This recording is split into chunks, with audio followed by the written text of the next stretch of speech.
Assalamualaikum warahmatullahi wabarakatuh. Nabi, dua di internal syariatnya apa? Nah, sekali saja hari ini tok, sudah setelah itu anggap pinter sudah. Kalau sudah jangan tanya lagi. Nah, ada beberapa lagi syariat yang masalah metode. Dulu Nabi Nuh itu dibolehkan oleh Allah, saking mangkelnya sama orang kafir. Saya ulang lagi, orang kafir itu kan biadab sekali, nempat buminya Allah, makan rezekinya Allah, kemudian mengkafirkan Allah. Pikirannya Nabi Nuh, orang biadab gini nggak layak hidup, itu pikirannya Nabi Nuh. Kalau dia pakai militer, tidak punya militer, ya pakai langit akhirnya. Pakai kekuatan langit, beliau berdoa, Rabbi la tadzar alal ardi minal kafirina dayyara. Innaka intadzarhum yudillu ibadaka wa la yalidu illa fajirong kafar. Ya Allah, mereka ini orang-orang kafir, padahal pakai bumi engkau, pakai rezeki engkau, matikan semua saja.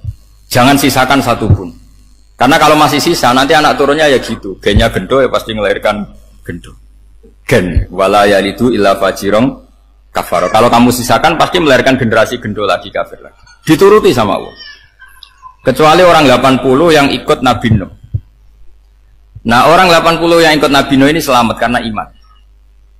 Maka generasi yang sekarang ini termasuk saya semua ini semuanya turunan orang iman. Maka kita ini punya dua status. Satu, Allah kadang manggil kita ya Bani Adam karena faktanya kita turunan Nabi apa?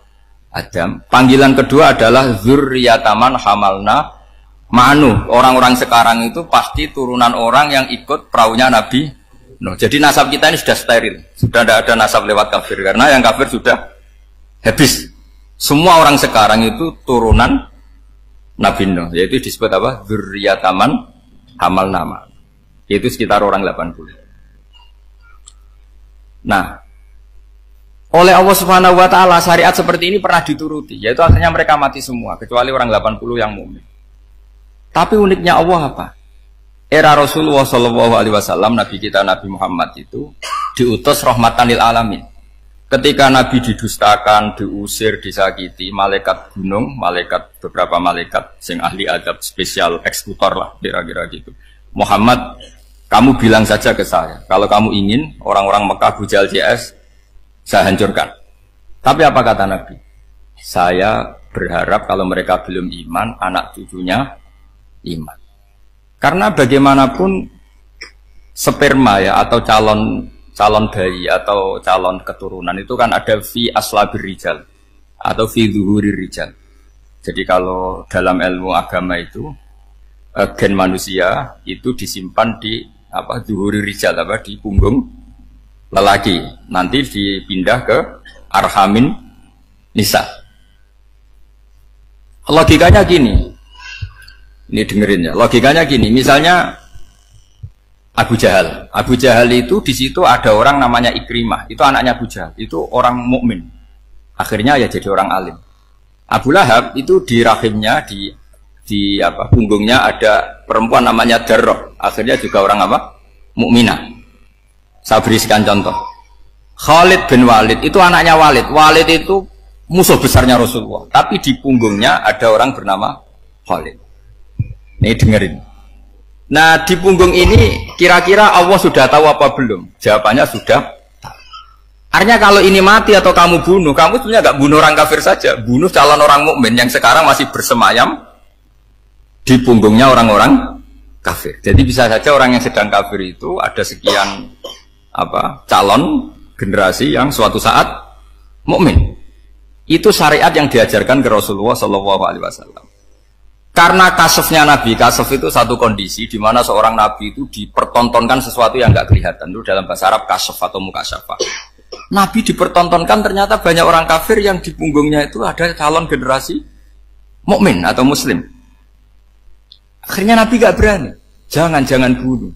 Mungkin bapaknya ada iman, tapi anaknya iman. Betul, Abu Jahal punya anak Ikrimah, Abu Lahab punya anak Darroh, Walid punya anak siapa?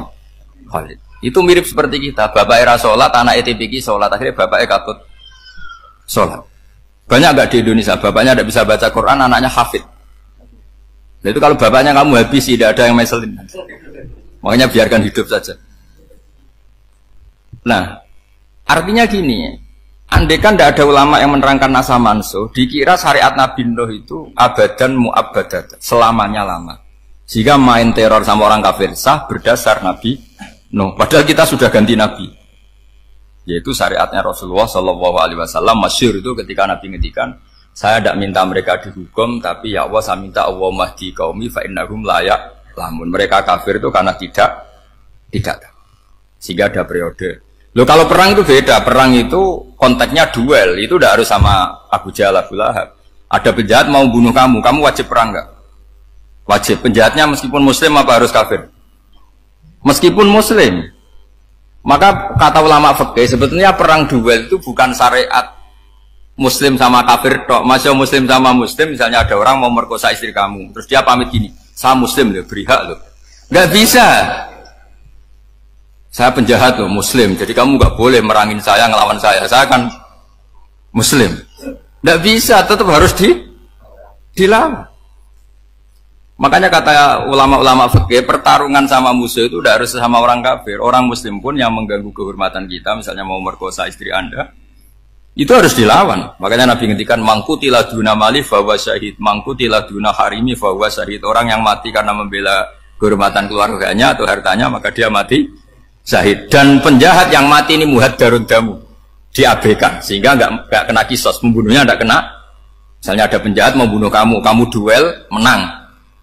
Kamu nggak kena kisos karena ini muhaddarun damu, diabaikan kehormatan. Padahal dia muslim, apa? Muslim. Ini perlu. Jadi ini mengaji ini agak jelimet tapi gampang. Kan kalau paham nggak paham selesai, jadi nggak baca selesai itu. Sehingga kalau nggak ada nasamanso, maka orang selalu berpikir, pokoknya yang penting ikut Nabi.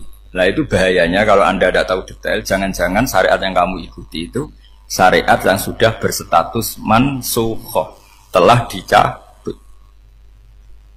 Dan itu banyak. Makanya kata Sayyidina Ali ketika ada orang ngajar gak tahu nasa mansuh, halakta wa ahlakta, kamu rusak dan merusak orang lain. Seperti tadi pernah ada kawin itu satu turunan, yaitu era Nabi Adam. Masa kita sekarang kawin sama satu turunan, kan gak mungkin. Ya kan, pernah ada membumi hanguskan orang kafir, yaitu syariatnya Nabi No, itu dihapus oleh syariatnya Nabi Ibrahim dulu. Yaitu Nabi Ibrahim menghentikan apa? Faman tabi'ani fa innahu minni wa man asani fa innaka ghafurur rahim. Ya, kalau orang ikut saya ya Allah ya pasti golongan saya. Kalau yang masih maksiat, masih balelo, saya berharap engkau ampuni. Akhirnya banyak orang kafir tobat. Coba era Rasulullah itu semua orang kafir Mekah itu kafir. Nabi belum wafat. Itu sudah ada 114.000 mukmin semua. Jadi Nabi menangi mayoritas orang menjadi mukmin dari mayoritas kafir, yaitu disebut wara'aitan nasa yadkhuluna fi dinillahi afwaj. Andai kan Nabi Muhammad pakai syariatnya Nabi Nuh, bisa nggak mengislamkan orang sebanyak itu? Nggak bisa kan? Maka ini penting mengenali nasab mansur. Jadi periode cara wong Jawa maksud no tuntas, Robila Tadar itu, pasot tuntas itu menghabisi itu habis di periode Nabi siapa? No, syariat itu sudah nggak dipakai lagi. Yang dipakai apa? Faman tabi'ani fa innahu minni wa man asani fa innaka ghafurur rahim. Lah Nabi Muhammad ini nabi yang kena khitab anit tabi' millata Ibrahim hanifah. Jadi masternya Nabi Muhammad itu mentornya Nabi Ibrahim. Sehingga syariatnya ya faman tabi'ani fa innahu minni wa man asani fa innaka ghafurur rahim. Tidak syariat Rabbila tadar alal ardi minal kafirina daya. Jelas ya. Jadi mengenali nasa manso itu penting sekali, karena kalau ndak Anda halakta wa ahlakta, kamu merusak diri kamu sendiri juga merusak orang lain, karena menfatwakan hukum yang sebetulnya sudah berstatus mansukh, hanya berdasar itu kan syariatnya nabi-nabi dulu. Syariat yang apa? Syariat yang nggak pernah terhapus hanya satu, usuluddin, yaitu tauhid, itu sama. Tapi kalau syariat itu beda-beda, atau furu'iyah itu beda-beda. Itu tadi saya beri contoh, era Nabi dulu kalau ada pakaian najis dipotong, dibuang. Era Nabi Muhammad dicuci. Orang kafir dihabisi oleh langit. Era Nabi Muhammad nggak boleh, bahkan didoakan Allahumma hdi qaumi fa innahum la ya'lamun. Di Qur'annya apa? Wa in ahadum minal musyrikin astajaraka fa'jirhu hatta yasma'a kalam Allah summa ablihu makmana. Jadi kalau ada orang kafir nggak boleh main dihabisin, mereka beri peluang untuk mengkaji kitab Allah. Hatta yasma'a kalam Allah. Kalau mereka sudah berpeluang ngaji, harus summa ablighu ma'mana, harus dijamin keamanan. Ya, karena apa? Dzalika bi annahum qaumul la ya'lamun. Bagaimanapun mereka memang karena tidak tahu. Nah, kenapa tidak tahu? Enggak. Karena tadi mereka tertutup oleh kultur yang beratus-ratus tahun. Babahnya mereka menyembah batu, menyembah berhala. Ya taunya itu ya Tuhan. Bagaimana Anda bisa menjelaskan sesuatu yang sudah beratus-ratus tahun kan tidak gampang. Maka ada periode dimaklumi, apa? Kalau era sampean kan, mosok waktu disembah saking gobloknya orang, kamu lahir kan sudah nyembah Allah, tidak nyembah batu. Bayangkan kalau kamu jadi mereka. Wong perut kamu saja disuruh makan pizza sakit kok, karena saking lamanya makan sambal kan gitu. Kamu bilang perempuan Indonesia saja cantik kok, saking lamanya jadi orang Indonesia. Padahal orang Indonesia tanyakan orang Eropa, cantiknya di mana? Kamu lahir di Afrika, bilang orang Afrika itu cantik, tanyakan orang Eropa, cantiknya di mana, hitam gitu kok. Jadi orang itu pasti terkooptasi oleh sekelilingnya. Orang Afrika akan bilang, wanita Afrika itu cantik. Coba tanyakan orang Eropa, cantik apa enggak? Belas. Orang Eropa yang kulitnya gitu, kata orang Eropa indah, kata sampean. Koyok anaknya kebo katanya, udah jadi. Jadi orang itu akan terkooptasi oleh sekelilingnya. Bayangkan kalau semua orang nyembah berhala, terus kamu, enggak, alasan kamu apa? Kan menentang mayoritas. Dan itu berat. Maka dimaklumi oleh Allah. Dzalika bi annahum qaumul la ya'lamun. Fi manah panyeruarah. Nah, pemakluman ini yang mulai sekarang terkikis. Orang main pukul saja enggak mau ngaji. Enggak mau ngaji Quran secara kafah. Jadi fatwanya Islam kafah tapi ngajinya Quran enggak kafah. Ngambil 1-2 potongan ayat dipakai dalil. Jadi Islamnya inginnya kafah tapi ngajinya Quran enggak. Kalau kafah ya hafal 30 juz itu. Kalau mau ya, kalau mau kafah ya hafal berapa? 30. Makanya saya sering bilang, saya sering dinasihati orang karena belum tahu saya ini hafal Quran. Bapak harusnya Islam itu kafah. Kata saya ya dimulai dari konsep Islam itu kafah dulu, apa ya hafal Quran secara kafah. Jadi ini penting saya utarakan. Bahaya sekali orang mengenali Islam tanpa mengenali nasah mansukh. Karena beberapa syariat Nabi sebelum kita itu berstatus mansukh. Terus contoh berikutnya. Ini nasah mansukh antar Nabi apa khusus internal Nabi? Antar Nabi aja nggak selesai nih sampai subuh aja nggak selesai. Contoh yang paling keren mungkin cowok semua senang. Nabi Dawud dulu istrinya berapa? 99. Nah itu kalau masih halal itu kan berarti jenengan tuh punya istri berapa? Wah kan ngeri betul. Punya satu aja repotnya gitu, apalagi berapa? Punya 99. Terus kamu bilang gini, ini kan syariatnya Nabi Dawud, Nabi kan bisa diikuti. Pernah ada periode di mana seperti itu boleh. Jadi makanya mau tidak mau ngenali nasah mansukh itu harus. Kalau enggak ya kamu masih berkeyakinan boleh beristri berapa? Nah ini penting saya utarakan. Makanya Sayyidina Ali itu kalau ngetes calon mubaligh, kira-kira kalau Kemenak dulu inginnya apa? Sertifikasi apa? Mubaligh. Itu tanyanya gitu. Ta'rifun an-nassa wal mansukh, kamu apa tahu nasah mansukh? La. Jawabnya Sayyidina Ali, halak tahu ahlak tahu, kamu orang yang rusak. Karena tadi takutnya ada syariat yang sudah mansukh dipakai. Itu tadi misalnya kita ini tidak umatnya Nabi Nuh, tapi pakai syarat robila tagar alal ardi minal kafirina. Terus ketiga begini, misteri manusia itu. Dan ini kita tidak pernah tahu sampai kiamat. Tapi ini ilmu harus kita diskusikan. Misalnya saya ini namanya Bahauddin. Saya sekarang hidup sampai 2019 sekarang. Kan hanya Allah yang tahu berapa turunan saya sampai kiamat. Dan statusnya kayak apa. Donald Trump juga gitu. Donald Trump itu sekarang kafir. Tapi kita tidak pernah tahu nanti turunan keberapa ada yang Muslim. Lah turunan yang calon Muslim ini diletakkan di mana kita tidak tahu. Yang jelas kalau kamu bunuh itu katut itu. Artinya gini, logika membiarkan orang kafir itu ya ada logikanya.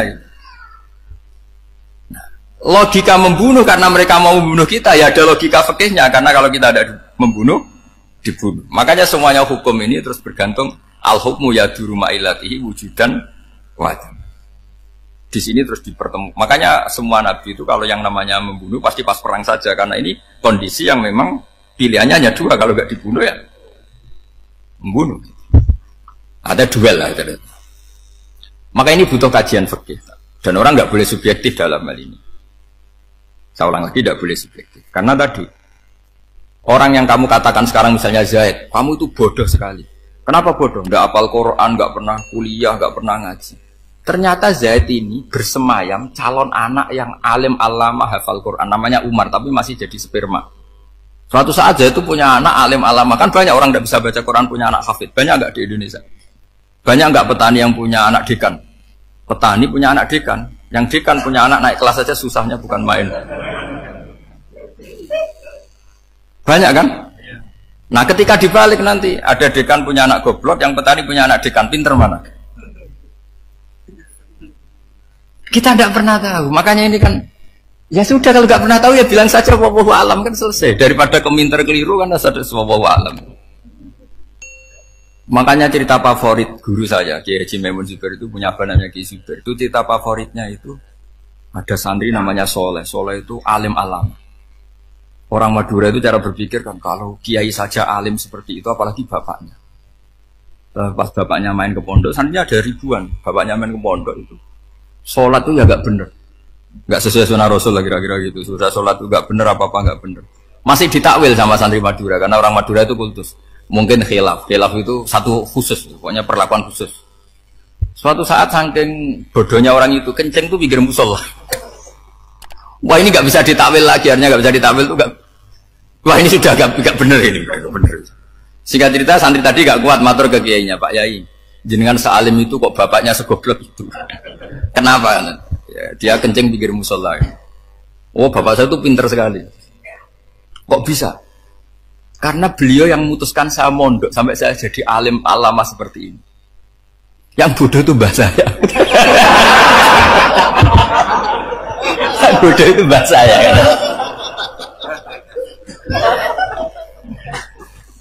Artinya gini, sekarang misalnya Anda dekan atau Anda rektor atau Anda profesor atau Anda kiai top mubalek kondang. Anda mubalek kondang terus punya anak gobloknya bukan main, atau apalagi anaknya ketangkep KPK. Yang satu anaknya orang bodoh jadi dekan. Kalau kompetisi ini pinter mana coba? Ada ahli metodologi tapi anaknya itu terlibat narkoba. Yang ini petani utun, anaknya dekan. Kira-kira kalau dikompetisikan pinter mana? Anaknya pinter petani tadi gitu. Yang ketika petani kamu vonis bodoh gitu. Tapi siapa tahu kalau ini menyimpan calon. Paham ya? Kita tidak pernah tahu. Makanya Quran selalu ngajari dalam ilmu sosial itu wa in adri la'allahu fitnatul lakum wa mata'un ila. Dalam ilmu sosial itu kita harus jawab tidak tahu. Manusia itu makhluk yang paling nggak jelas gitu. Sekarang soleh suatu saat bisa saja nggak soleh. Yang sedang nggak soleh suatu saat soleh. Sesuatu yang mungkin rubah kok kamu fanatik itu gimana? Nalarnya itu gimana? Coba kita tahu dulu Wahsy itu pembunuh Hamzah, akhirnya mati mukmin ya enggak? Padahal orang yang sangat dibenci Rasulullah karena membunuh Sayyid siapa? Hamzah. Sa'labah yang tukang itikaf di masjid akhirnya su'ul. Kita tidak pernah.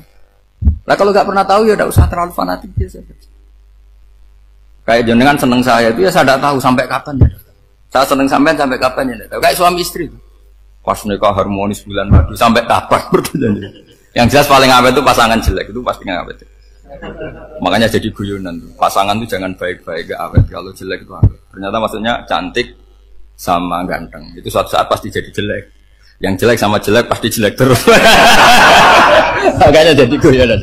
Kalau pasangan jelek itu awet katanya. Tapi kalau pasangan baik, ternyata baik wajahnya itu pasti gak awet. Suatu saat pasti jelek. Tapi yang jelek awet. Karena mulai dulu ya jelek sampai itu.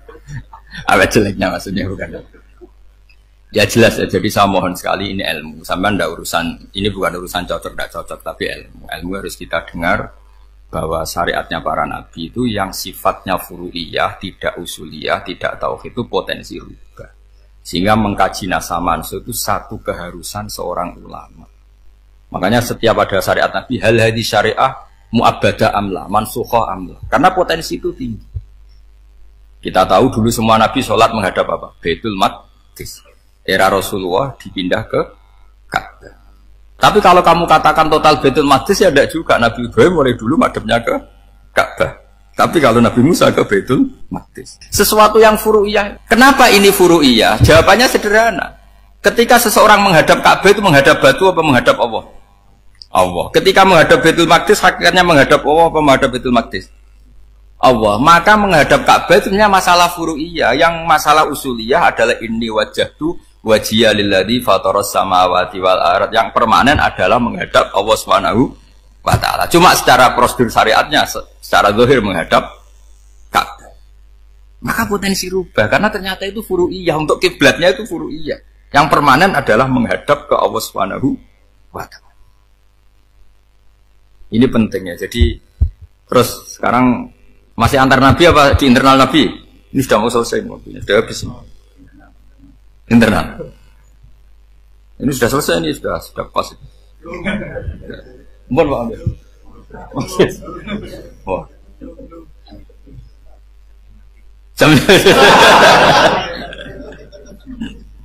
Ini sudah.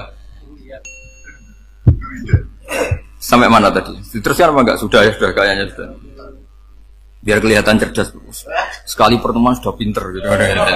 Berapa? Setengah jam sudah pinter. Yang internal Nabi apa antar Nabi? Internal ya, sudah sekarang ke internal. Kalau internal lebih banyak lagi contohnya. Yang masyhur tentu masalah Baitul Maqdis. Dulu Rasulullah pernah sholat menghadap Baitul Maqdis 16 bulan. Berapa? 16 bulan. Kila 17. Pokoknya khilafnya hanya 16 dan 17. Kalau ada bilang 10 bulan berarti gak pernah ngaji. Khilafnya, karena khilafnya itu hanya 17 sama 16. Akhirnya sama Allah diminta, disuruh menghadap ke Ka'bah. Saya ulang lagi, itu tetap masalah antar nabi sebetulnya. Begini, makom itu kalau dalam bahasa Arab bukan kuburan. Kalau di Indonesia kan makomnya Sunan Bonang itu kan kuburan. Kalau makom dalam bahasa Arab itu sesuatu yang pernah dipakai singgah, itu namanya apa? Makom. Lalu Rasulullah itu pertama di Medina itu madhab Baitul Maqdis itu 16 bulan. Orang Yahudi senangnya bukan main. Sampai mereka bilang gini, Muhammad tuh gaya-gaya nantok punya agama baru, tapi kiblatnya ikut kita. Baguslah anak itu katanya, masih tahu diri katanya. Bagus katanya itu masih tahu diri. Jadi senangnya bukan main orang Yahudi. Karena kiblatnya Muhammad sama dengan mereka. Ya tentu mereka jangkar Muhammad, bukan Sayyidina Muhammad atau Rasul Muhammad, karena mereka masih gak iman. Nabi itu ya agak tersiksa karena beliau secara gen turunan Nabi Ibrahim dan kiblatnya Ibrahim itu Ka'bah. Agak tersiksa tapi sami'na wa ata'na tetap madhab ke Baitul Maqdis berapa? 16 bulan. Suatu saat Nabi Muhammad itu disuruh madhab Ka'bah. Ini dengerin. Akhirnya madhab ke Ka'bah. Apa yang terjadi? Orang Yahudi komentar gini, Muhammad itu gimana? Dia di perantauan, rindu sama keluarganya. Terus rindunya itu diaplikasikan jadi perilaku agama. Jadi dia madhab Ka'bah, dianggap kangen. Kayak saya kan orang Rembang. Rembang itu apanya Jogja? Timurnya apa? Nggak, Jakarta itu mana? Jakarta itu? Barat sana ya? Ibaratnya saya orang Jakarta, terus merantau di Jogja. Dulu kiblatnya itu menghadap ke timur. Terus ketika madhab ke barat, kata sampean, wah itu padune kangen apa? Keluarga. Juga kurang ajar orang Yahudi. Jadi orang Yahudi itu memang paling pinter bully. Makanya kalau sampean tukang bully itu ya agak-agak ya enggak. Saya enggak ngomong agak ya, pokoknya agak-agak ya. Pinter bully orang Yahudi. Makanya enggak ada orang debat sepinter orang Yahudi. Yang bisa ngalahkan hanya Tuhan itu. Orang Yahudi yang bisa ngalahkan hanya Tuhan. Sayyidina Ali tak orang paling terkenal cerdas. Itu kalau sama orang Yahudi itu pusing. Karena ya apa logikanya itu? Saya beri sekian contoh. Ada orang Yahudi tanya gini, Muhammad, kalau kambing mati itu yang bunuh siapa? Ya Allah, mati langsung itu. Agama kamu itu aneh, Mak. Yang langsung sentuhan Allah haram, tapi yang lewat tangan-tangan jahil manusia malah halal. Harusnya itu yang halal kan orisinal, langsung Allah yang bunuh. Jadi utaknya itu aneh, dari cara berpikir itu aneh. Nah cara sampean ini kan, nak halal pangan kue. Tapi Nabi kan nggak boleh bertutur kata kasar gitu. Kalau yang jadi Nabi saya untalan ngono kan gitu. Tapi Nabi kan nggak boleh kasar. Jadi Nabi itu problem karena nggak boleh apa? Kasar. Kalau kita kan gampang, ya nak halal untalan kan selesai apa? Tapi Nabi nggak boleh kasar gitu. Jadi nak jadi nggak Nabi ya sampean itu kan enak. Mau keliru ya pantas, mau apa saja pantas. Karena kan nggak panutan. Kalau Nabi nggak bisa meluruskan kebenaran itu harus tetap sesuai akhlak. Ya, jadi agak kerepotan. Makanya punya Umar alhamdulillah ada yang nggak perlu aturan gitu. Jadi enak. Jadi ya itu memang aturannya harus itu. Coba Nabi itu perang tapi nggak boleh bunuh. Kayak apa susahnya? Beliau jadi sasaran tembak tapi nggak boleh bunuh. Kalau sahabat kan enak, duel, relax, santai, bisa tarung. Kalau Nabi nggak boleh. Makanya Nabi meskipun ikut perang terus nggak ada sejarah orang yang dibunuh. Ya, hanya satu peristiwa itu pun dibaca orang kafir, ditangkis Nabi, pedangnya kembali ke dia mati. Tapi tidak ada yang Nabi. Karena Nabi kalau pembunuh nanti itu terus kayak pendekar kan yang susah juga punya Nabi kok. Habis perang misalnya Nabi tanya, Muhammad habis perang berapa? 1000. Ya repot juga punya Nabi mantan apa? Pembunuh meskipun yang dibunuh orang kafir, tapi kan kayak apa ya? Fitrah manusia itu akan menolak kepemimpinan orang yang gitulah pokoknya nggak bisa diterangkan itu. Makanya Nabi itu nggak pernah bunuh, meskipun kayak apa musuhnya tapi nggak pernah bunuh. Untungnya di sekeliling orang-orang yang tadi. Jangan bilang tuh suka bunuh ya, pokoknya perang gitu ya. Perang dengan bunuh itu beda loh. Ya. Kalau perang itu fair apa? Fair. Sampai mana tadi? Nabi Ibrahim ya. Makom tadi saya ulang lagi. Nabi Muhammad menghadap ke Baitul Maqdis itu hanya Allah nuruti. Ini loh Nabi betul. Tahu betul bahwa di antara syariat adalah Baitul Maqdis karena semua nabi pernah berkiblat Baitul Maqdis. Tapi Nabi ketika menghadap ke Ka'bah, Nabi juga dibilangin sama Allah. Ini loh syariat yang benar karena Ka'bah juga kiblat sing aktaku, lebih tua ketimbang Baitul Maqdis. Maka disebut Ka'bah Atiqah. Ilal Baitil Atiq. Kalau Quran bahasakan Ka'bah apa? Wal yatawafu bil Baitil Atiq. Atiq itu tua sekali. Ya, sudah. Ketika berstatus tua itu orang Yahudi seneng, mergo roh kelirune Muhammad. Mereka nantang, Muhammad ayo debat terbuka. Nabi rawuh. Bagaimana Anda bilang Ka'bah itu kiblat tertua? Wong Ka'bah itu pertama yang menghadap sana itu ya kamu. Semua Nabi menghadapnya ke Baitul Maqdis. Terus Nabi Muhammad mulai berargumentasi ilmiah tadi. Enggak, Ka'bah itu kiblatnya Ibrahim. Jadi Ibrahim dulu itu yang mulai dulu kiblatnya itu di Ka'bah. Terus orang itu tanya buktinya apa? Terus dijawab fihi ayatum bayinatum maqam Ibrahim. Ternyata di situ ada jejak kakinya Nabi Ibrahim, yaitu batu yang diinjak beliau ketika bangun Ka'bah. Itu argumentasi ilmiah. Lah barang orang Yahudi kehilangan ilmu itu gobloknya orang Yahudi. Makanya yang bisa mengalahkan Yahudi hanya Allah Subhanahu wa taala. Luang Ibrahim saja golongan kita, pengikut kita. Ibrahim itu pengikut Yahudi. Wah itu Nabi mulai senyum-senyum, mulai tertawa-tawa. Wah itu goblok, orang terdidik. Karena itu ibaratnya kayak kamu bilang Soekarno itu pengagum Puan Maharani. Kira-kira seperti itu. Soekarno itu pengikut Puan. Karena Yahuda itu Yahuda bin Yakub bin Ishak bin Ibrahim. Saya ulang lagi ya, nasabnya Yahudi ya Pak. Yahuda bin Yakub bin Ishak bin Ibrahim. Jadi Ibrahim itu mbah keempat dari Yahuda. Tapi karena mereka kalah debat, Ibrahim itu pengikut Yahudi, itu sama dengan bilang apa? Soekarno itu pengikut Puan Maharani. Itu kan jadi aneh. Atau Gus Dur pengikut Mbak Yeni, atau Basim Masari pengikut Mbak Yeni, itu kan aneh. Wah, akhirnya sama Allah diingatkan. Makanya ada ayat ha antum haula hajjatum fi malakum bi ilm falimatu hajuna fi ma laysa lakum bi ilm. Perjanjian debat ini semuanya harus ilmiah. Tapi kenapa perdebatan Anda malah ndak ilmiah? Karena orang Yahudi iftadohu, malu semua. Wah, semuanya Muhammad. Itu satu-satunya kekalahan orang Yahudi.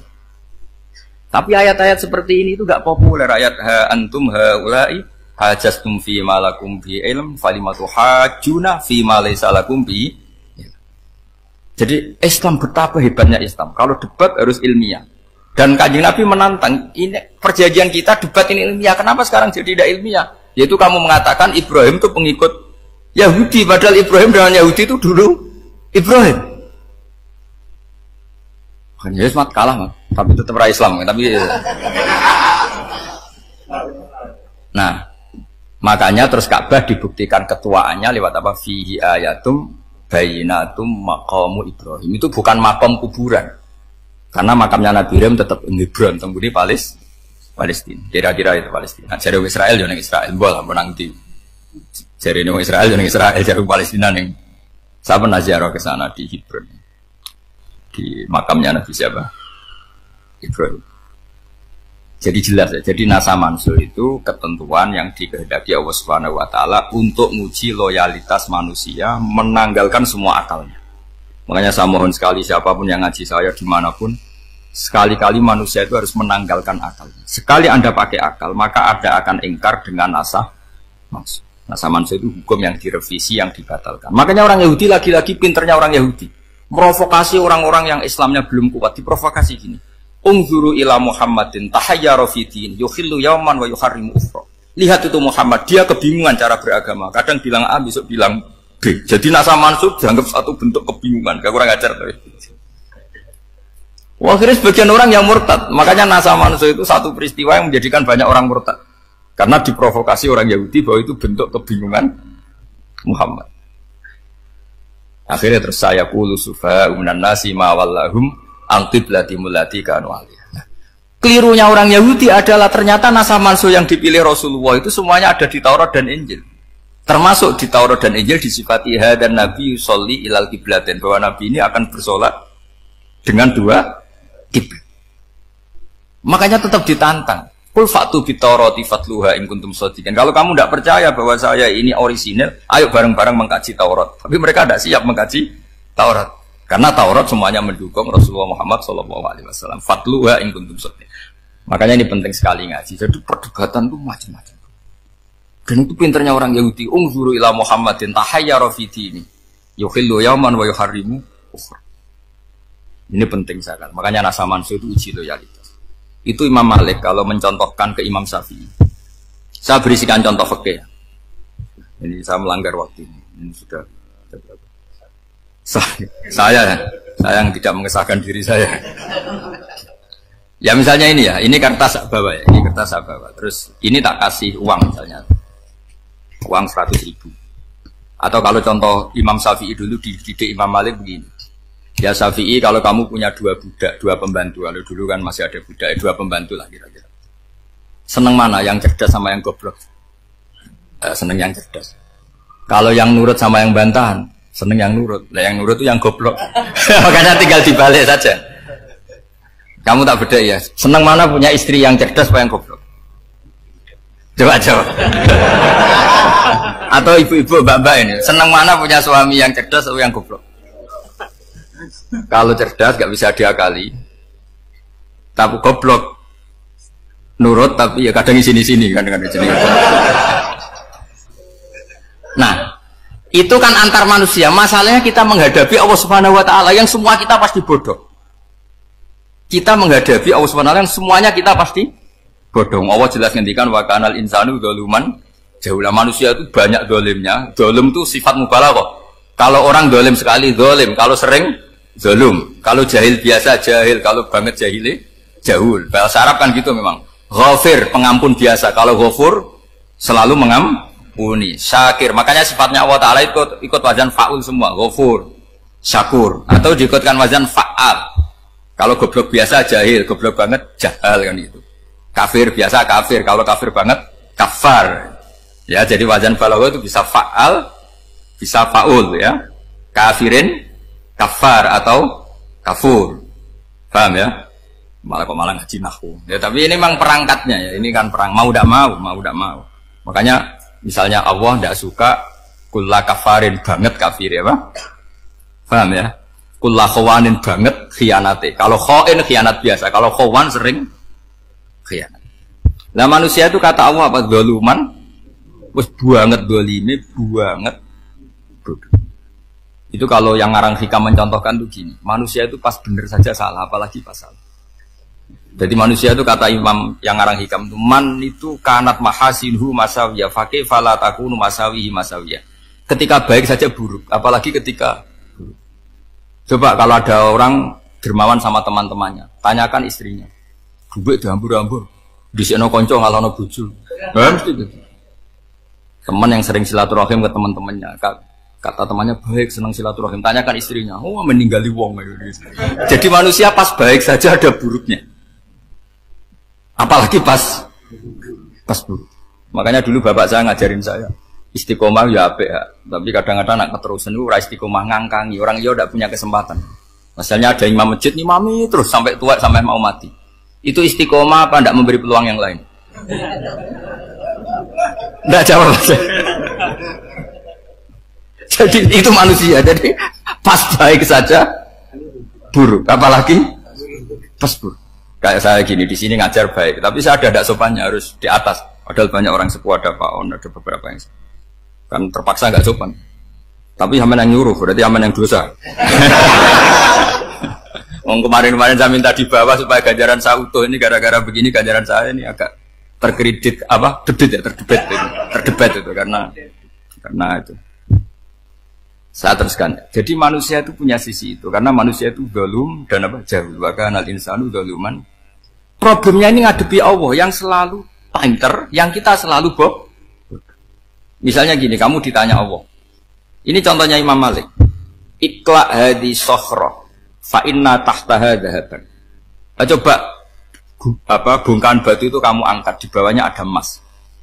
Lalu budak yang pinter berlogika, oh disuruh buka itu karena ada emas toh. Berlogika. Kalau budak yang goblok enggak, ya disuruh ya diangkat saja. Ada emas apa enggak karena perintah ya diangkat. Yang satu nurut karena perintah, yang satu nurut karena ada emas, ada sesuatu. Logikanya suatu saat Tuhan itu hanya bilang gini tok, ikla hadis sokroh, batu itu angkat. Yang nurut yang goblok permanen tadi kan langsung ngangkat. Yang pinter, ini ada apa lagi Gusti kok harus diangkat? Ya gak ada apa-apa, nyuruh saja kata Allah gitu. Wah ada bisa, sesuatu harus ada alasannya. Itu kira-kira mangkel loh agak. Oh mangkel. Nah, logikanya manusia seperti itu. Makanya dua murid pinter, di rakyat pinter, presiden ya susah mesti demo. Goblok ya susah di sini uang. Ini kan nggak ada pilihan. Memang manusia itu nggak ada pilihan. Nah sekarang masalahnya gini di fikih ini, saya kembali lagi ke fikih. Pertanyaannya secara fikih begini. Misalnya iddah. Iddah itu seorang perempuan ditinggal mati suaminya atau ditinggal atau cerai. Itu kan ada namanya apa? Iddah. Iddah itu memastikan apa tujuannya? Memastikan rahim itu steril dari mani atau sperma zaut awal. Supaya nanti kalau dinikah orang lain tidak terjadi ikhtilatul nasab. Oke, berarti iddah kita beri argumentasi secara ilmiah li baro'ati rohmi. Jadi misalnya Zaid menceraikan istrinya Sri dalam keadaan masih bisa haid. Iddahnya 3 kali masa suci. Wal mutallaqatu yatarabbasna bi anfusina salasata quru. Lalu karena secara teori medis kalau haid berarti bukti tidak hamil. Apalagi kalau haidnya terulang-ulang sampai 3 kali pasti tidak hamil. Sehingga kalau nanti dinikahi orang lain pasti kalau ada anak ya anaknya zaud sani atau zaud kedua. Berarti alasan iddah li baro'atir rohmi. Oke, kita sok pinter, sok bijak. Pertanyaannya adalah sekarang sudah baru 1 bulan suaminya di Malaysia nggak pernah ngumpuli. Dicek di medis juga berbukti tidak hamil. Apakah boleh tanpa iddah? Semua ulama mengatakan tidak boleh. Tapi ini kan rahimnya jelas bersih. Ya karena iddah itu nuruti perintah pangeran. Pokoknya tetap iddah. 3 kali masa suci. 3 kali masa suci atau masa haid. Itu ada perdebatan ulama. Tapi kan ini terbukti bersih Gus. Meskipun terbukti bersih kata Allah harus iddah 3 bulan atau berapa? Kira-kira 3 bulan 4 bulan ya tetap harus iddah. Milih mana sok pinter Gusti berhubung ini pangeran buat terang gitu berhubung jadi Tuhan apa buat wari berhubung Gusti ini jelas steril dari sperma zaut awal nggak usah iddah Gusti sama aja kamu disuruh majikan kamu ikla hadis sakro berhubung nggak ada apa-apa nggak usah ya kira-kira mangkel nonda budak yang seperti itu mangkel maka dibutuhkan kebodohan dalam beragama betul itu memang makanya Nabi itu unik pernah bilang itu gini aksaru ahli jannah al-buhu aki-aki penduduk swarga itu al-buhu wong goblok-goblok maksudnya goblok yang jenis ini bukan goblok betulan maksudnya goblok jenis ini itu ya tetap pinter tapi pinternya dibuang pura-pura goblok demi samina nah, jadi saya misalnya kok pinter dan goblok tadi sekaligus pinter dan goblok ya bah ikla hadis sokhra fa inna tahta hadapan tak angkat karena saya tahu di bawah ada Mas, tapi di hati saya sajane ya mergo perintah. Suatu saat kalau disuruh Allah ikla hadis sokhra perintah ya tak angkat ya sudah. Jadi ya pinter ya goblok. Saya tahu namanya perintahnya Allah pasti ada hikmahnya. Hikmahnya iddah adalah li baro'atir rohmi. Tapi hikmahnya jadi kawula adalah nurut perintah Allah cek tahu alasannya maupun Enggak, lah di sini ada illatul hukmi untuk membangun kecerdasan, tapi ada loyalitas untuk membangun ubudi, ya bahwa kita ini kawula roh tetap loyal. Makanya tadi pagi saya cerita Sayyidina Umar. Sayyidina Umar kayak apa cerdas, tapi tetap ubudi ya. Yaitu Rasulullah SAW sering dibully orang kafir. Muhammad tuh gaya-gaya nantok. Wong ra oleh nyembah berhala, ra oleh nyembah watu, jebule ini nyembah Hajar Aswad. Karena dilihat dari jauh kan tetap nyium Hajar Aswad. Coba kalau kamu lihat dari jauh, kamu sujud dari jauh kan kayak sujud sama batu. Makanya Sayyidina Umar karena orang kafir masih cara berpikir gitu, tiap nyium Hajar Aswad itu komentar gedumel. Alim tu annaka hajarun la tadurru wa la tanfa. Walau la anni ra'aitu Rasulullah qabbalaka ma qabbal. Aku roh nak watu, raman doroti, raman faati. Kalau saja saya tidak melihat Nabi nyium kamu, saya tidak sudi nyium kamu. Jadi tidak berdoa, doa mustajab itu tidak gerutu. Karena apa? Umar tahu ini masalah secara tauhid. Kalau saya doa depan Hajar Aswad nanti dikira syirik karena berdoa di depan batu. Tapi kalau saya tidak nyium, nyulayani sunnah Rasul, yaitu nyium Hajar, wis tengah-tengah nyium sambil gerutu, itu sudah kompromi. Ya nyium tapi gerutu. Kayak apa? Makanya ya dia cerdas tapi ya goblok tadi ya cerdas. Itu uniknya Rasulullah. Jadi muji orang pintar ya sudah langit. Tapi Nabi pernah dalam satu hadis mengatakan aksaru ahlil jannah al-bulbu. Aki-aki penduduk swarga itu orang bodoh. Artinya orang bodoh itu bukan bodoh betulan. Dia meninggalkan akalnya demi loyalitas ubudi. Nah, untuk menutup sesi ini terakhir betul saya tutup selain ini selesai. Untuk menutup itu bukti begini, perang Badar itu perang yang nggak mungkin dimenangkan umat Islam karena orang kafir itu 1000 dengan pasukan full dengan peralatan perang full. Rasulullah itu tahun kedua Hijriah itu pasukannya hanya 313. Itu pun pedang itu untuk orang 5 itu hanya ada pedang 1. Jadi kalau mau dibaca orang sih kamu nilai pedangnya aku. Itu kan nggak kebayang perang dalam keadaan seperti itu. Jadi mesti kalah, orang kok mungkin kalah mesti. Tapi Nabi tetap bilang, saya ini disuruh Allah perang, ya harus berangkat. Yaitu perang Badar. Kata para sahabat, ya Rasulullah ini gak masuk akal. Sudah gak usah perang, ini gak masuk akal. Mau setor nyawa. Sudah gitu dadaan, gak ada persiapan. Lucunya apa? Sahabat itu ketika Nabi tetap berangkat. La akhrujanna walau waqti. Nabi menginginkan saya tetap berangkat meskipun sendi. Setelah Nabi berangkat sekian meter, itu sahabat ikut semua. Kata Nabi, lah kamu kok ikut? Ya ikut saja. Kata kamu mesti kalah. Ya anggap saja setor nyawa. Demi loyalitas pada jenengan. Itu makanya nggak ada periode sebaik periode sahabat. Tapi yang gerutunya jalan. Karena gerutu ini bawaan ilmiah. Makanya kita loyal sama presiden. Tapi yang nggak cocok ya gerutunya jalan. Tapi bawaan mencintai Indonesia tetap jaga stabilitas. Itu bawaan cinta Indonesia, bukan cinta pejabatnya kadang. Gerutunya jalan, tapi bawaan loyal sama Indonesia tetap mengaku. Bawaan loyal sama Rasulullah tetap ikut perang, bawaan akal karena nggak masuk akal ya gerutu. Dan itu uniknya Quran itu mengapresiasi itu dan dianggap nggak masalah. Saya bacakan ayatnya. Kama akhrajaka rabbuka min baitika bil haqq wa inna fariqam minal mu'minina lakarihun yujadilunaka fil haqqi ba'dama tabayyana ka'annama yusaquna ilal mauti wa hum yanzurun. Peristiwa Badar ada peristiwa kamu itu keluar untuk perang. Sahabat kamu ngikuti, tapi mereka lakarihun, nggak seneng sebetulnya. Karena nggak masuk akal. Ya geremeng tapi ya derek. Yujadilunaka fil haqq, mereka mendebat kamu dalam kebenaran. Jadi ya Rasulullah wong perang kawan kalau jenengan lakoni alasane nopo? Lah kok melok? Ya saya harus ikut jenengan kan jenengan Nabi. Itu unik. Kalau orang sekarang mana mau, kalau nggak masuk akal nggak mau melakukan. Coba misalnya istri kamu belajarnya dikurangi, anggap saja petualangan latihan hidup di masa lalu, nggak mau. Padahal petualangan itu hal yang indah. Petualangan itu kan hal yang indah, kan nggak mau. Oh ngirit tuh alasan. Tapi lucunya kalau dijak camping bermiskin-miskin di hutan mau. Karena PDW, tapi suami yang ngongkon. Ayolah seminggu ini kita model miskin, anggap saja petualangan masa lalu. Nggak mau. Karena pinter, apa? Coba kalau bodoh. Ya ngono ya apa-apa Mas. Tapi resikonya nak bodoh, pas kamu sakit ya dibiarin. Karena dia melihat sakit kan biasa, namanya manusia. Jadi makanya ini pilihannya susah hidup itu masih susah makanya ini. Jadi uniknya Quran gitu. Quran itu membolehkan psikologi manusia. Makanya Allah ngendikan kutiba alaikumul qital wa huwa kurhul lakum. Ya saya tahu kamu tidak suka perang. Allah yang ngakui bahwa kurhul enggak apa-apa. Tapi ketidaksenangan kita harus dilawan demi mengikuti Allah dan misalnya perempuan Allah juga gitu. Wa ashiruhunna bil ma'ruf.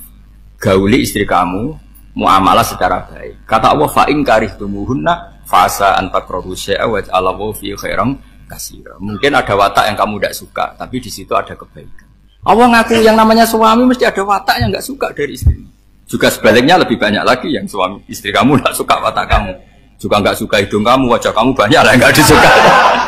Tapi demi kestabilan negara suami istri ini, mereka loyal, justru itu bagus. Maka jagalah ilmu, juga jagalah loyalitas.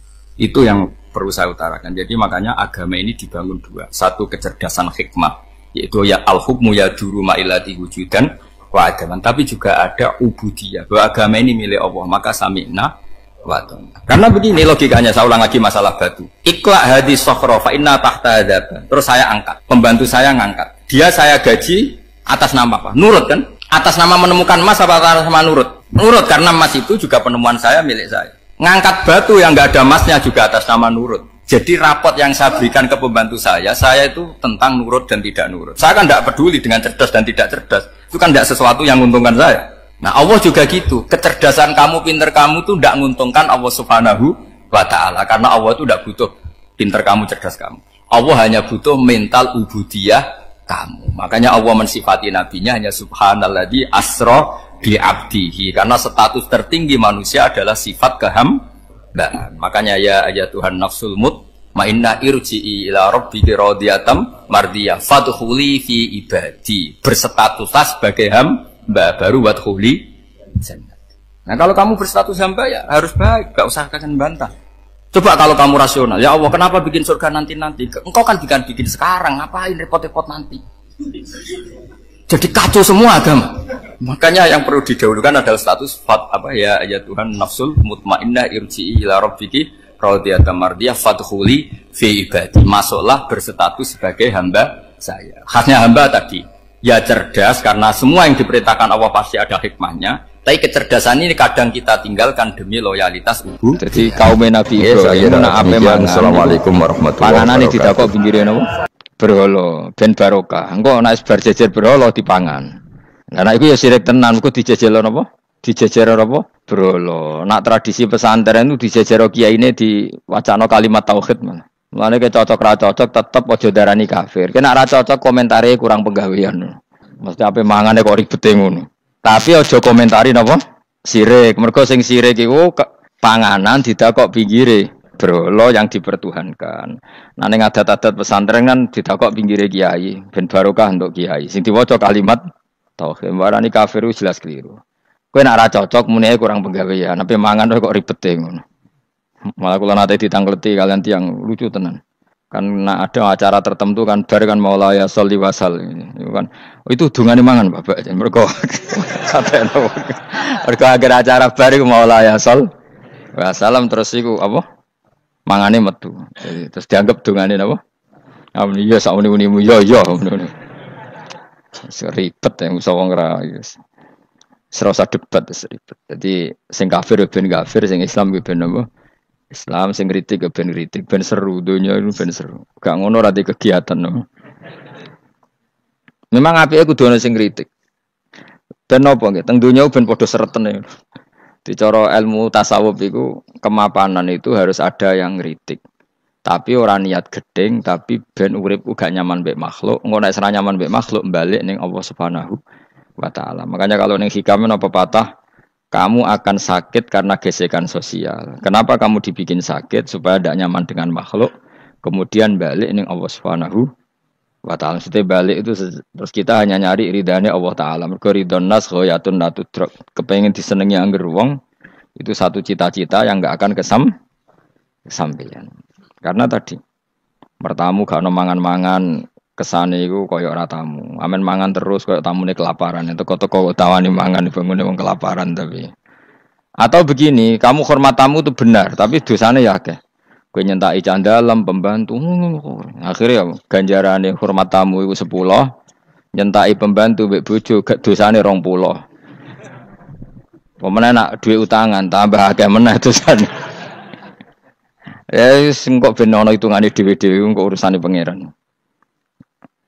Terus napa dalil-dalil sing sepihak ngoten ora usah diimani guys. Pokoke kunane kuno iku agama ini sudah napa nggih pun ngoten niku pun melahirkan salah paham. Karena manusia itu suka istiqlal birra'yi, suka ngikuti pendapatnya apa sendiri. Jadi manusia mulai lahir itu apa istiqlal birra'yi, apa ingin mengikuti pendapat sendiri. Malane cara pikirane Qabil kurban nganggo buahan. Ben malaikate penak karek mangan. Habil nganggo wedhus, mergo dikongkon pangeran nggo wedhus. Jare Qabil enggak realistis, malaikat repot nyembelih barang nglulangi macam-macam. Lah dhisik iku kurban sing ditampa iku ana napa? Api dari apa? Langit. Kurban sing ditampa diambil api. Tak kuluhunnar napa? Isqaraba kurbanan ukurane sing apa?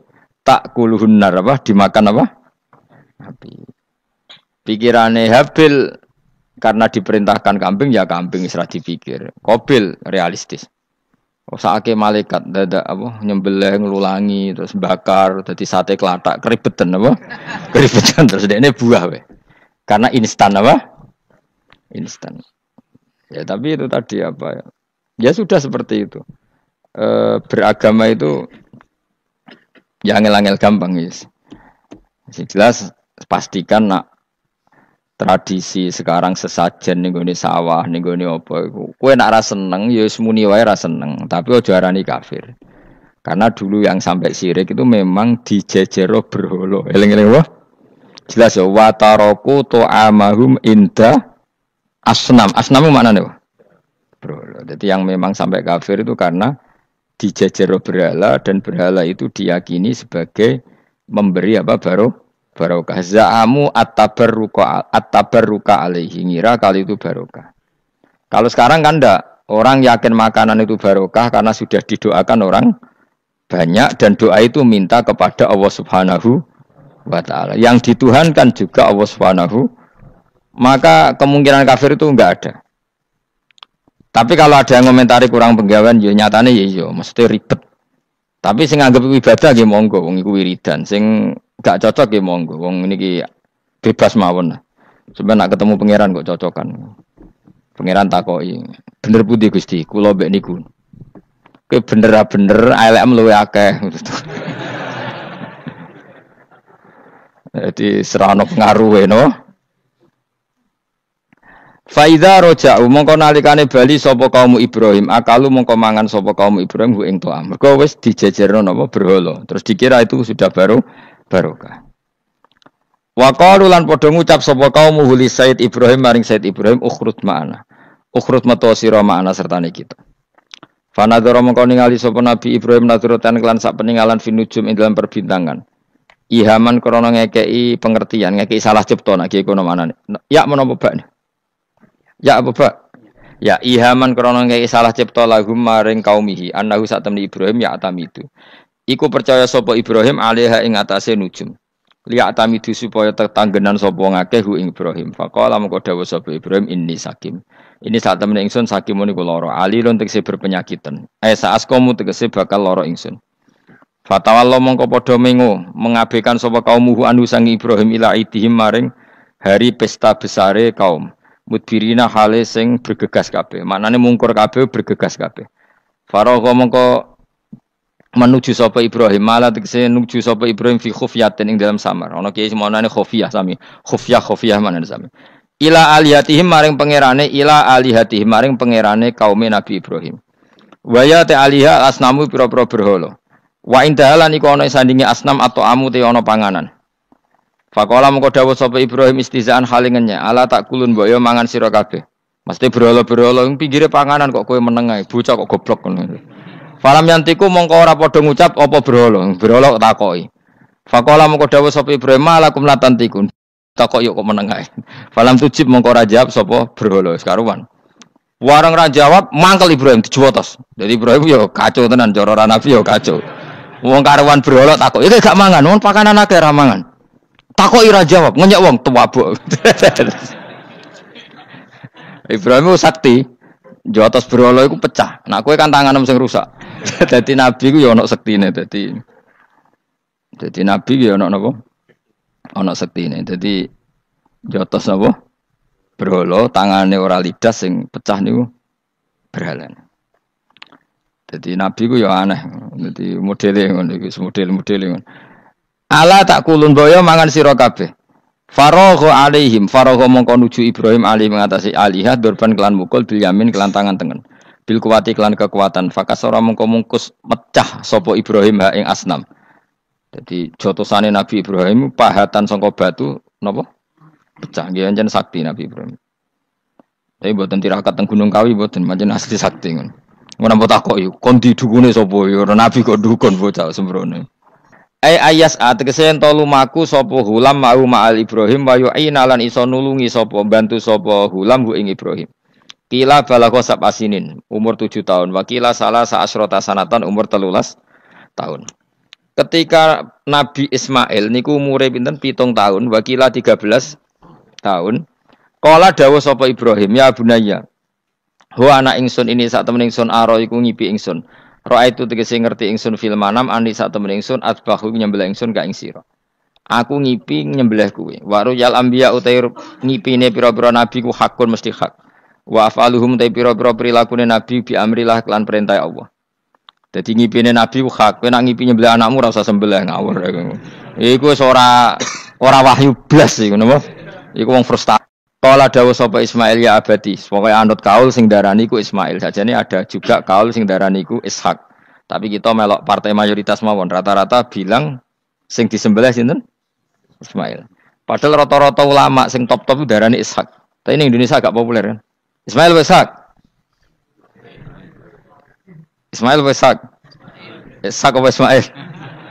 Dasar atau ngaji. Jadi sebetulnya perdebatan ulama itu lebih mengarah ke Ishak sebetulnya. Tapi mainstream kita di Indonesia itu lebih ke Ismail. Ya rasa mikir kok takok alasan itu. Karena ya kita Ishak tenan. Tapi yang terkenal Ismail. Darani ki goblok malah repot. Ismail umumnya wong ngono, Ismail ya. Ismail. Sing jelas ora jono ono wis. Angel panjen apa ya? Begini ya logika saya terangkan. Kitab suci itu kan 4, tapi yang punya cerita samawi itu hanya 3. Zabur itu ndak. Zabur itu hanya mauidhah. Jadi tidak ada apa keterangan itu. Kemudian banyak ulama yang meyakini itu Ishak, apa? Ishak. Tapi kita ikut apa? Yang partai siapa? Partai siapa? Ismail. Nah, kenapa kita ikut Ismail? Ya sudah, karena Ismail. Ya sudah karena Ismail. Tapi rodok panjang. Mungkin kalau ceritanya. Nah. Jadi nopo nggih.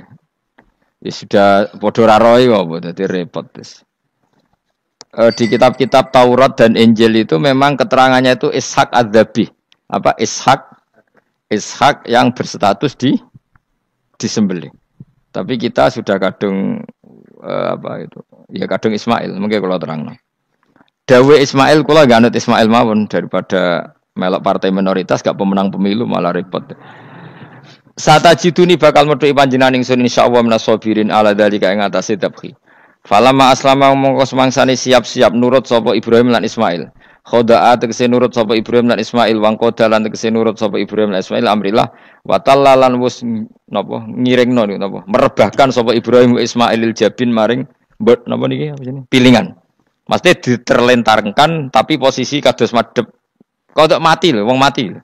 Wong mati itu kan bubuknya pakai jabin, pakai apa? Ini loh bahasa Arab ini namanya apa? Jabin apa cara Jawa apa? Pilingan. Lah jadi nyembelih Ismail mboten kados nyembelih ayam niku mboten. Sampe nek nyembelih wedhus madhep ndi? Sirahe madhep mripate dhuwur apa miring? Miring mau ditekuk. Mosok iso miring? Piye nyembelih wedhus piye? Mosok iso?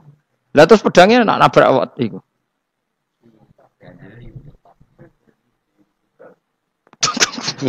Gak sopan. Gak, iki misale wedhus. Iki wedhus terus piye carane? Hah? Lah jadi panggilan terus pedangnya piye? Gak kena tanah. Iya, dilfan sih. Lah kok ribet ton? Ganjil. Yakin nih? Oh, itu cukup. Tenahan iku. Sapi ya ngono sapi. Gak gampang ngene to. Apa buacok ngono kuwi. Ngene gak. Tenahan kok gak meyakinkan ya. Piye? Piye sistem Mustafa sistem maju deh nama ana sistem. Piye sistemnya piye? Menurut sistem dan bahasane. Piye? Iya kan nyembelih lebih gampang ya. Kita nyembelihin. Gak tahu dia wedhus mereka. Mbah pokoknya ngene iku bayangane iku apa? Ismail itu diterlentangkan dengan apa? Pilingan. Berarti kan posisi apa? Miring. Jadi ora napa? Ora rebahan. Soroahu. Tegese napa? Ngrebahno sapa Ibrahim Ismail alaihi alal jabin apa? Pilingan. Walikul insanin lan iku tetep kedhe saben-saben manusa jabinani utawi pilingan loro. Bainahuma kang ing antarane jabinani aljabhatu utawi bathuk. Dadi kamane iki pilingan 1, pilingan 2 di antara dua ini ono napa? Jabah. Maksudnya Imam Suyuti kuwatir gak paham mulane nerangno iku. Dan kekhawatiran itu terbukti. Jan ora diterangno ora paham mulane dene nerangno. Dadi walil insan napa jabinani bainahuma apa? Aljabah. Wa kana lan ana apa dalika mengkono-mengkono peristiwa iku bimina ana ing Mina. Wa amarra lan nglewatno sapa Ibrahim asikina ing napa peso ala halqihi ing atase tenggorokane Ismail ya. Falam takmal mongko ora iso bekas sapa peso sean babar pisan bimanin sebab ana penghalang minal qudra al ilahiyah. Dadi Ibrahim bener-bener nyembelih tapi ora tedas karena ada manek minal qudra al ilahiyah, ada penghalang dari qudratullah. Wa nadina ulan ngundang ingsun ing Ibrahim ayya Ibrahim qad saddaqtar teman-teman wis bener sira aruya ing ngimpi bima tekse kelan perkara ateta kaos nglakoni sira bi ing mami masem perkara amkana kang mungkin apa mak ing sira aru tapi Ibrahim ngono iku wis cukup ora kasil nyembelih lah iku wis cukup dadi gaya nyembelih iku wis cukup ora perlu kasil apa nyembelih yakfi tekse cukup ka ing sira apa dari kamu mengkono dabhu senajan ora kasil terpotong fa jumlatun adenahu iku jawab 5 maring jawab ulama jawab lama bi ziyadatil wawi lan nambahi wawu walamma aslama wa tallahu lil jabin to falamma aslama wa tallahu lil jabin inna kadzalika kama jazaika nasil muhsinin li anfusi maring awak dhewe wong akeh bimtisalil amri lan nuruti perintah bi ifraji siddati tak kei terlepase kerepotan anhum sanging as-solihin to anhu sanging al muhsinin. Inna hadza satamni iki idzabqa al ma'mur bi kullahu wa iku al balaul mubin coba sing gedhe il ikhtibar tegese ujian adzahiru kang zahir. Wa fatena ulan genteni ingsun nebusi manan genteni ingsun hu ing Ibrahim al ma'mur bidzabhi. Ya niki wa huwa Ismail au Iska. Ki kan gak tau krungu ta anak khilafe ana Iska. Sing disembelih wa huwa Ismail au Ishak. Di Indonesia kan gak kebayang ada khilaf siapa? Ishak. Hampir semuanya bilang apa? Padahal niki jelas wa huwa Ismail au Ishak. Kaulani iku ana pendapat loro. Dadi kula waca iki, kowe aja kaget, wis kadung dadi kiai desa ora usah kaget. Kaulani wa huma mabniyani ala qaulaini akharaini hal Ismail akbaru au Ishak. Ayo Ismail be Ishak tuwa ndi? Kowe tau ngurusi KTP-ne apa? Hah? Ishak, kowe tuwa ndi hen? Wah, pinter wis ruhen dengaran kok kalah be ruhen. Jare Mustafa tua sapa? Ska, jare kowe tua. Lah kowe tau tanggal kelahirane. Mus, Ismail ibu sapa jenenge? Hajar, nak Iska. Sarah. Ayu ndi? Ayu kafe. Dadi bojone Nabi kudu ayu. Ayu ndi Hajar Sarah? Lho ora kira ceritane tak ceritane ya ben kowe di selera Arabi ayu. Selerane ae ora usah kesampean. Sampeane anut takdir, anut apa? Dadi Sarah iku ayu. Bojo pertamane Ibrahim. Ya ayu. Menawa nak ndelok iki ayu Sarah. Mulane wong-wong Yahudi akeh sing jenenge apa? Sarah artis-artis ning Hollywood itu jenenge apa? Sarah. Mergo Ibrahim cara Yahudi ya napa? Yahudi. Jadi Ibrahim nabi sing diklaim semua tiga agama. Mulane wong Kristen yo bangga dengan nama apa? Ibrahim, Abraham, wong Yahudi ya bangga. Wong Jawa menawa ya mbah Brahmana mbah kalimat apa ya roh. Yes, sanggup ae kok Ibrahim. Nah Ibrahim bojone ayu kan. Bojone ayu. Jadi Ibrahim ku nabi bojone ayu. Anak ulama warasatul anbiya ya pantese bojone ayu. Jadi orang marisi ilmu tok ya napa? Nah, di situ itu ada raja yang terkenal maniak perempuan. Sampai ngutus ajudan-ajudane kon ning perbatasan negara. Nek ana wong ayu kon nangkep. Nek elek kon liwat taman. Jadi mulai dhisik wong elek ku ya aman. Akhirnya untuk wong akeh wis ribuan. Untuk wong akeh. Suatu saat Ibrahim ku liwat mbek sinten? Sarah. Terus dari pengawal ditangkep mergo ra ana wong wedok secantik Sarah. Ya ora roh jenenge mesti. Bareng ditangkep digawa ning kerajaan mau. Iku sing terjadi dialek masyhur itu.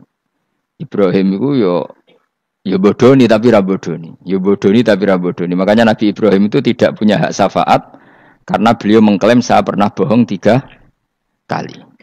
Tapi bohong 3 kali dawuh Rasulullah sallallahu alaihi wasallam sebetulnya Ibrahim enggak perlu merasa salah. Kullu dzalika fi dzatillah. Semua itu bela-belani pangeran. Siji bodoni ketika ditanya siapa yang merusak berhala-berhala ini, Ibrahim muni apa? Ya sing gawa petel. Nah, jadi sing gawa kapak bal fa'alahu kabiruhum. Ada itu satu. Kedua, Ibrahim itu ya cara Jawa wis dakek itu sing kata zaki yang cerdas. Nah aku muni bojoku mesti aku dipateni karena raja ini maniak perempuan, tentu suami dianggap problem. Tapi aku nak muni dulur aku IP. Dua adik ayu rak mulya, perkara kakake adik ayu. Kene pondok di adik ayu mesti mulya. Waduh, kowe ning diwae di adik ayu mesti mulya. Kowe mesti wong berburu adikmu liwat kowe. Tapi nek adik elek wis biasa wae wong ngono. Sehingga dengan perhitungan itu Nabi Ibrahim tanya, perempuan ini siapa? Dijawab adikku, ukhti. Oh dimulyakno Ibrahim mergo calon IP. Muni bojo disembelih dene. Warang muni dulure mlebu kamar dikai diperlakukan khusus, Sarah ngamuk. Nabi mbodoni, nabi opo. Jadi karena Sarah ini sudah turunan orang-orang hebat. Terus jare Nabi Ibrahim masyhur. Di bumi ini enggak ada yang Islam kecuali saya dan kamu. Fa anti ukhti fil Islam. Kamu itu saudara saya dalam. Jadi pertama yang istilahkan saudara seagama ya Nabi siapa? Ibrahim. Singkat cerita Sarah ini mau diajak hubungan gitu sama raja nggak mau sampai 3 kali nggak mau dipaksa terus tangannya raja tadi salah itu jadi jembe jadi cacat sampai beberapa kali ngalami itu dan hebatnya Sarah meskipun mangkal mbek Nabi Ibrahim dongane gini ya Allah saya ini istri seorang nabi sehingga nggak layak atau nggak boleh tersentuh oleh lelaki lain saya ini istri nabimu istri kekasihmu jadi masuk pertukaran. Iku tawasule Sarah tetep nak bojomu kan gak. Mulane bojomu kandhani, tawasul paling mandi iku karo bojo. Nak gelem yo. Yo tawasul paling mandi ya Allah. Barokahnya kedekatan suami saya dengan engkau tolong seperti ini. Gelem gak kira-kira bojomu? Akhirnya sampai 3 kali terus ngalami itu terus jari raja tadi wahai pengawalku, kamu itu tidak ngirim manusia tapi ngirim setan. Sesuatu yang aneh itu mulai dulu dibilang apa? Setan. Tapi dulu ada satu peradaban yang unik. Kalau orang kalah itu harus ngakui kekalahannya. Sehingga Sarah ini terus dikasih hajar sama raja tadi. Sebagai bentuk penghormatan saya sama kamu ini tak kasih pembantu. Yaitu siapa? Hajar. Nak dawe Mbah Mun, Hajar ku yo ayu. Perkara ini dhisik sing oleh dadi pembantu iku ono lomba kontestasi kecantikan. Sing oleh dadi pembantu raja iku cara saiki yo danyang mbah pengawal raja kudu ayu. Sehingga Hajar yo ayu. Lah cuma kira-kira ayu ndi sing Hajar iku lewat kontestasi, sing Sarah nganti sepakat ayu. Sing jelas ayu kabeh terus pilihane ayu kabeh. Tapi karena Ibrahim dengan Sarah itu nggak punya anak, akhirnya seneng Hajar, Hajar seneng Nabi Ibrahim, soalnya walhasil akhirnya nikah sama Hajar. Nah, sebagian besar riwayat mengatakan terus punya anak di Palestina, di Sam. Itu yang dengan Hajar. Gini kok Ismail. Tapi ada yang mengatakan ya enggak, ya memang dengan Sarah dulu punya anak siapa? Iska. Nah, terus di kitab yang saya baca ini tafsir Sawi, wa alam anna kullan minal qaulaini qala bi jama'atun minas sahabah wa tabi'in lakinnil qaulu bi anna dzabi Ismail aqwa. Jadi pendapat kalau yang lakinnil qaulu bi anna dzabi Ishaq aqwa. Jadi pendapat yang mengatakan yang didabih itu siapa? Ishaq itu lebih kuat. Di Arab Saudi, di Indonesia enggak kuat siapa? Ismail. Jadi ya unik, Kiai Indonesia ya punya tradisi sendiri. Mbok kitab Ishaq, Ismail ya Ismail, enggak tahu.